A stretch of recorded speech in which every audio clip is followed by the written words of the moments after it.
दारा लिएर भाइ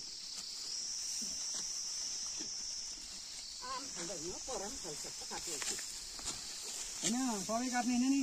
एकपट्टि हाँगो काट्दिने त्यो काटेको जाँदाखेरि आउँ बल्ल फल्छ अहिले त्यो नकाटेर हाँगो अहिले फल्छ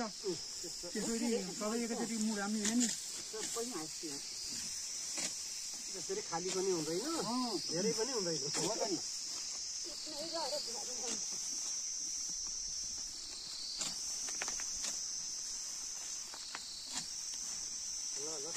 एउटा फाइदा भने यसमा रहेछ है अब दिनभरि काट्नेहरूले हात दुख्थ्यो रोज्दाखेरि हात दुख्छ रहन्छ अहिले ढिलो भयो कि हात दुख्दैन त्यो हुन्छ नि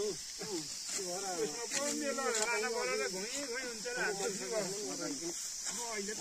रोज्नु पर्यो